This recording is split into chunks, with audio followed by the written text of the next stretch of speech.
आप सभी सनातन प्रेमी बंधुओं का सनातनी सीक्रेट्स के एक और नए वीडियो में स्वागत है। दोस्तों, जब जब पृथ्वी पर धर्म की हानि होती है और अधर्म अपनी चरम सीमा पर पहुंचता है, तब तब भगवान विष्णु पृथ्वी पर अवतरित हो अधर्मियों का नाश करते हैं और पुनः धर्म की स्थापना कर पृथ्वी का कल्याण करते हैं। सनातन ग्रंथों और पुराणों के अनुसार भगवान विष्णु ने 9 बार इस धरा पर अवतार लिया है। कलयुग में भगवान विष्णु अपने 10वें अवतार भगवान कल्कि के रूप में अवतरित होंगे, जिनकी प्रतीक्षा अभी भी 7 दिव्य पुरुष कई युगों से कर रहे हैं। आपके मन में भी अवश्य ही इन 7 दिव्य पुरुषों के बारे में जानने की जिज्ञासा होगी, जो युगों युगों से इस धरा पर भगवान कल्कि के अवतार के लिए प्रतीक्षारत हैं। ये 7 चिरंजीवी कौन हैं? ये जानने के लिए वीडियो को अंत तक अवश्य देखें। 7 चिरंजीवियों में सबसे पहले नाम आता है भगवान श्री राम के अनन्य भक्त, महाबली, महायोद्धा और महासंत हनुमान जी का। हनुमान जी को अमर होने का वरदान माता सीता ने दिया और भगवान राम ने उन्हें कलयुग के अंत तक धरती पर ही रहकर धर्म और राम कथा का प्रचार करने की आज्ञा दी। हजारों वर्षों बाद भी हनुमान जी के धरती पर होने के कई प्रमाण मिलते हैं। महाभारत के वान पर्व के अध्याय 151 के अनुसार एक बार भीम द्रौपदी के लिए गंधमादन पर्वत पर पुष्प लेने जा रहे थे। तब रास्ते में उनकी मुलाकात हनुमान जी से हुई। इसके अलावा ये भी कहा जाता है कि हर 41 साल में एक बार हनुमान जी श्रीलंका के मातंग कबीले के लोगों को ब्रह्म ज्ञान देने जाते हैं।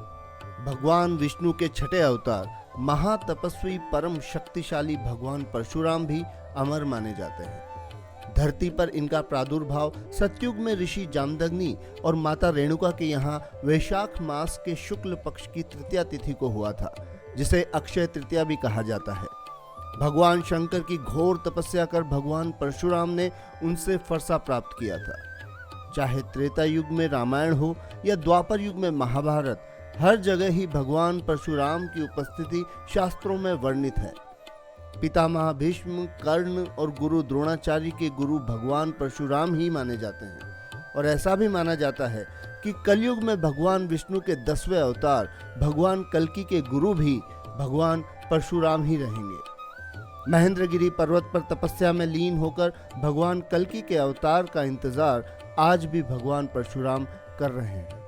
अगला नाम है रावण के भाई और लंकाधिपति विभीषण का, जिन्हें भी चिरंजीवी माना जाता है।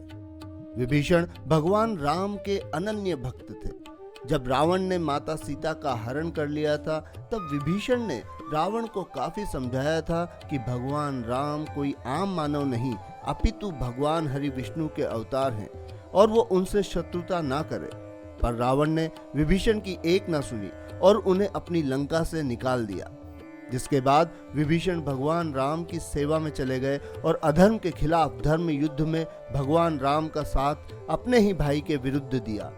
इसी कारण से भगवान राम ने उन्हें कलयुग के अंत तक चिरंजीवी होने का वरदान दिया था। विभीषण के जीवित होने के प्रमाण त्रेता युग के बाद महाभारत काल में भी मिलते हैं। युधिष्ठिर के राजसी यज्ञ के समय विभीषण और सहदेव की मुलाकात हुई थी। विभीषण कलयुग में अपने प्रभु के कल्कि अवतार लेने का अभी भी इंतजार कर रहे हैं। अब बात करते हैं अश्वत्थामा की। गुरु द्रोणाचार्य के पुत्र अश्वत्थामा भी अमर हैं।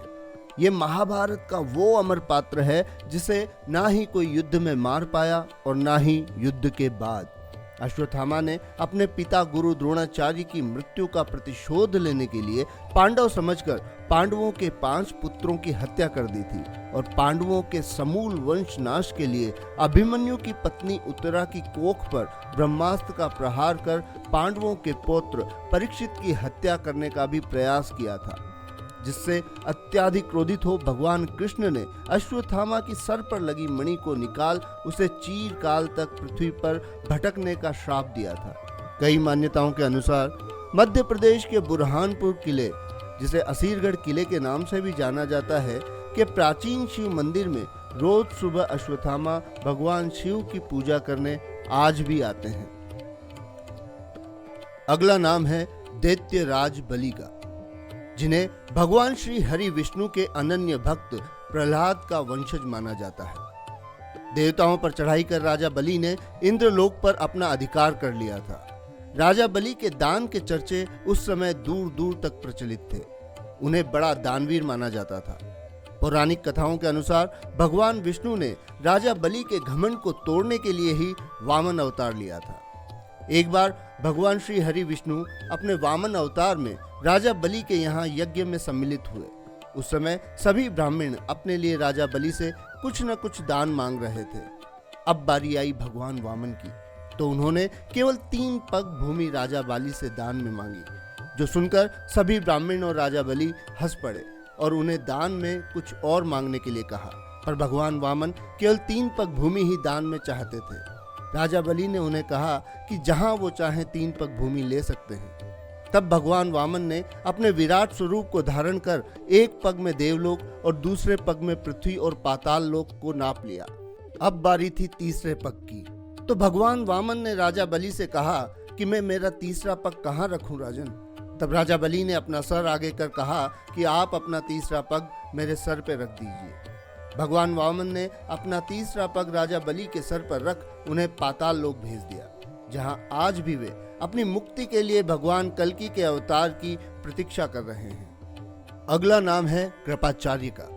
अश्वत्थामा के मामा पांडवों और कौरवों के कुलगुरु कृपाचार्य को सनातनी ग्रंथों में चिरंजीवी माना जाता है। कृपाचार्य ने महाभारत का युद्ध कौरवों की ओर से लड़ा था। कृपाचार्य इतने बड़े तपस्वी थे कि उन्हें उनके तप के बल पर अमर होने का वरदान मिला था।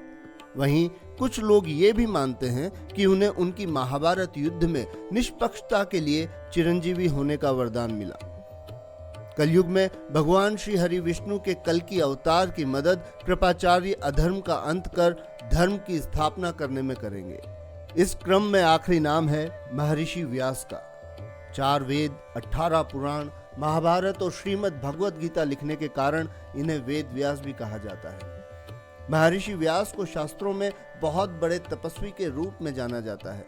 ऐसा माना जाता है कि आज भी भगवान विष्णु के कल्कि अवतार की प्रतीक्षा वे धरती पर तपस्या में लीन रहकर कर रहे हैं। इसी कारण उन्हें 7 चिरंजीवियों में से एक माना गया। कलयुग में भगवान कल्कि के अवतार लेने के पूर्व ही महर्षि व्यास ने उनके बारे में ग्रंथों में लिख दिया है। तो बंधुओं, ये हैं वो 7 चिरंजीवी जो आज भी धरती पर भगवान कल्कि के अवतार की प्रतीक्षा कर रहे हैं।